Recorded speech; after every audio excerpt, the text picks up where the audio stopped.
Hello, everyone. This is Jasper, and welcome back to the Newton Public Schools Alumni Association. Today, we are joined by another special guest. Today, we have Sophie here with us. So, welcome to the show, Sophie. Would you mind giving us a quick introduction of who you are, when you graduated self, as well as what you're doing right now? Yeah, sure. Hi, everyone. My name is Sophie. I think I graduated Newton Dow's about 2010. That's a long time ago. And then after graduation, I went to University of Illinois at Urbana-Champaign for electrical engineering degree. Wow. And then after that, I pivoted to computer science. So now I'm working at Meta in the Bay Area for quite a long time too. I see. That's fantastic. So, you mentioned that you switched from electrical engineering to computer science. When did that kind of happen? Was it during your undergrad, or was it after graduating college? Yeah, that was after graduating. I then took a master degree in Northeastern University for computer science. And then after that, I just switched over to CS. I see. That's interesting. So I guess you've spent a long time in Newton South as well as in college. So is there maybe anything interesting that like a course that you took in Newton South, or maybe a club that you were in Newton South that you feel maybe taught you some stuff that really prepared you for when you entered college or when you did your masters? It doesn't need to be maybe direct knowledge, but maybe like indirect knowledge, like soft skills, etc. They all work. Yeah, I remember I was taking a Java course actually, as a computer language class in Oh Newton wow. South. It was pretty nice, but at that time I was not very good at it.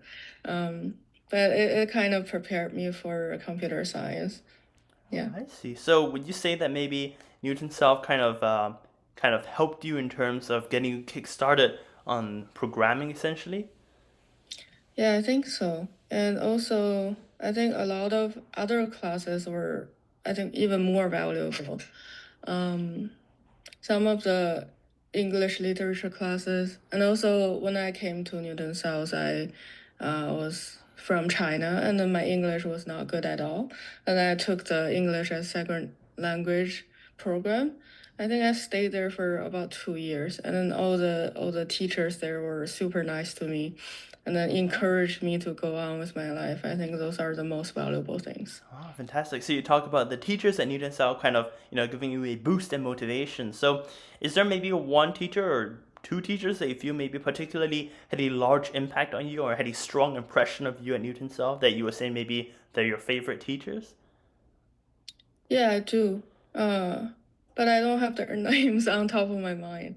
Maybe come back to me. Let me search a bit more in my memory. Okay, that sounds good. So I guess, exiting Newton South and transitioning into college, you've done a lot of things in college, having a major in electrical engineering and then kind of pivoted to computer science. So I know that, a lot of people maybe also kind of, want to do something else after graduating undergraduate and maybe doing some degree. So you say, you know, there is a switch from electrical engineering to computer science. How do you feel that transition was to you? Was it kind of smooth in your opinion, or was it kind of rocky? It was pretty smooth. A lot of people who are in electrical engineering, they don't actually do a master degree to transition because there are a lot of overlaps. But I feel like my undergrad was more strong in the circuitry, like in the hardware part. So I needed some sort of more advanced time into the software. But actually, many people don't have to take it. But in general, I feel like having a master degree to transition into a different area is pretty normal. Oh, I see. That's interesting. So I guess, what kind of motivated you to make this transfer in the first place? Many things. So after I graduated college, I also in between, like when I was in college, I interned in multiple places, and then I worked a bit in the industry and realizing the hardware electrical engineering industry is a bit slow paced. And then at the time, there was a technology boom in the software industry. And then all my classmates who are in different majors, they kind of tell me how good it is. And then I started searching online, and then I see all those companies. They have a different culture there. It's more fast paced, and then also industry is booming. So I think it's a better way to go. I see. So it's kind of you took a look at the job market and realized that, there's a lot of potential in doing computer science, and that's what made you switch. Is that right to say?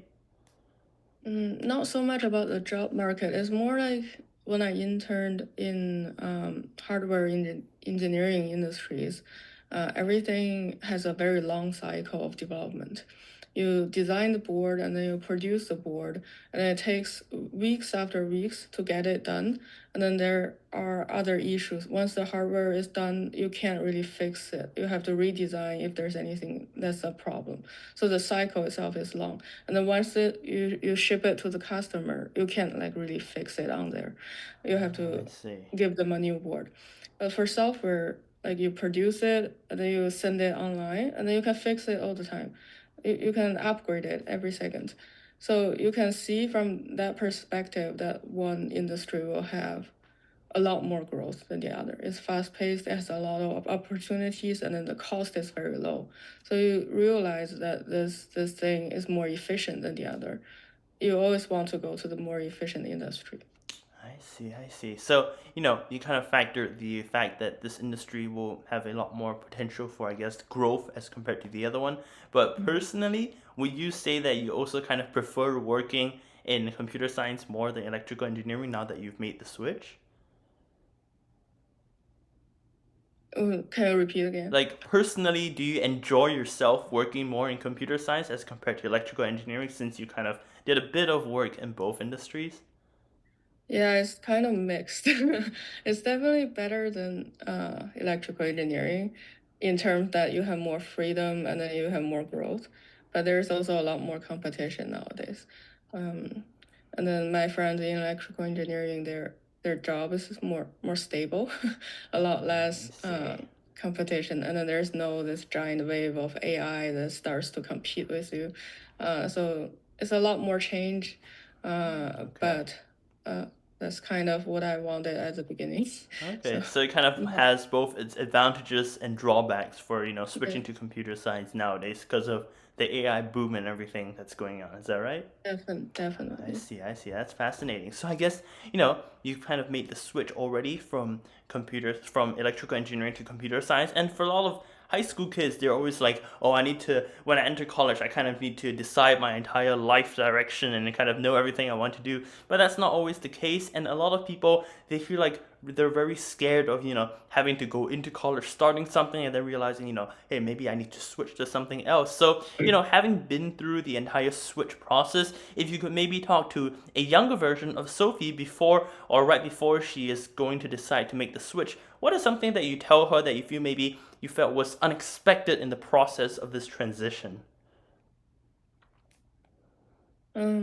I think many things are unexpected. So at the beginning, you Oh, don't have as much information as you needed when you're in high school. Um, Especially in Newton, where it's in the greater Boston area and everybody is trying to go to medical school. And then your school, I think there was a robotic club, but that's the only thing I have. I see. Yeah, I think Newton South still has the Ligerbots Robotics Club that is currently still running. Yeah. Yeah. So and then robotic is more tightly looped with electrical engineering. But also at the same time, I think I started programming when I was a senior, and then I started making websites. Oh, And then wow. at that time, I just thought that software engineering is not as hard, so you don't have to study it for 4 years. Um, so a lot of things are different from what reality is after graduation. And then after 4 years of college, you have a lot more information on the industry, and then you have more connections to the industry. And then you have, with the more information, you can make better decisions. Um, I think the key is to always have more information. I see, I see. So it's always about, understanding a lot of things about the industry and maybe kind of, making sure that you know everything that you're getting into when you make any decision. Is that right to say? I see. Yeah, Fantastic. So, but sorry? The thing is, like, you can never have 100% of the industry when you're making decisions. So you also have to feel comfortable that you might be making the wrong decision, or like making decision um, with just maybe 40% of the information you have, and then later along the way you need to be able to change and adapt. Um, just have a growth mindset, I think. I see, I see. So, is there maybe one or two things that you say you kind of did after this transition process, or maybe during this transition process, that maybe kind of helped you the most in putting you on the right track or helping you advance on the track of computer science? Definitely. I think one thing is like even before I transitioned, I do a lot more coding. It was fun and then like it was easy. But after the transition, there are a lot more in depth of the class. But still, like there are other things outside of our curriculum. So when I was taking computer science, the machine learning stuff are already there, uh, but uh, um, but it was not too much in the class, so you kind of explore by yourself as well. There are I always new see. things popping up in this field. It is try to have more interest and explore outside of your day to day. Then that will help you whenever you want to make any transition into a new field. Um, Also, like, don't define yourself by the boundaries. It's not like when you study something, you just do it for your rest of your life. Now that everything is changing day by day, like there are always new opportunities, and then there are like TikTokers making millions of Right, dollars yeah. and have a fantastic life. So it's okay. But there are still parents who don't like their children to play with phones. So not everybody have too much idea on what will happen in the future. So try to explore everything, and then like you might find the opportunity that other people don't have.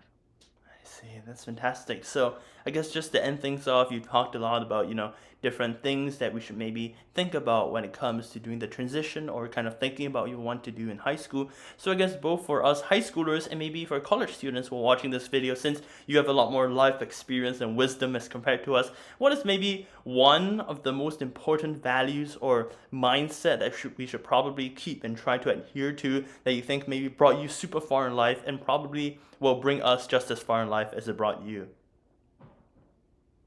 Okay, first, I don't think I'm super far in life. I There think are compared to us, many day-to-day struggles. And then I think the other thing in high school, like it's okay to not be perfect. Like when I was in high school, I had a lot of struggle. English was my not my first language, and then my family just moved to the States, and then there are a lot of problems with the with the family itself. So I was distracted, maybe like even 70% of the time. So it was not. I didn't do like the most excellent job ever, but it's okay. I still survived. And then in See, college, a lot of things happen too. Like you may not have 100% of energy onto this one thing. In your GPA, your college ranking, they may not be as perfect as you wanted, but it is still okay. Like you will find new opportunities as long as you keep yourself on the right track. Um, a lot of times you don't have to be the number one in in your school or in your field. Um, you just have to be pretty good, and then that's it. More of a, I think the long term is more important as long as yourself is keep going through all the difficulties and then having a standard by yourself. I think that is more important. Having more courage, um, things will pass. You will be better. Life will be better. Yeah, don't. A lot of times, I think high schoolers are more depressed nowadays. The right, that might be world the have case, yeah. become darker. Yeah, just carry on. Have more strength. Yeah. I see. So it's kind of just, nobody's perfect. We're always going to meet something that goes wrong, but it's important to kind of, be strong in those times and make sure to press on and, seek help when needed. But most importantly, is always that, to see tomorrow and kind of and make sure to, enjoy life. Is that right? Yeah. just have Fantastic. hope that life can be enjoyable later on, even though you may in some dark times right now. I see. That is amazing advice. Thank you so much for sharing this, Sophie. I hope that everyone listening has taken a page out of Sophie's book in terms of how they want to change maybe their approach to life or how they perceive it in the first place. So once again, thank you very much to Sophie for being here today. And to everyone listening, I hope that you definitely learned something new because I personally have a lot. So this is Jasper, and thank you very much to Sophie for being here, and I will see you all next time. Good luck.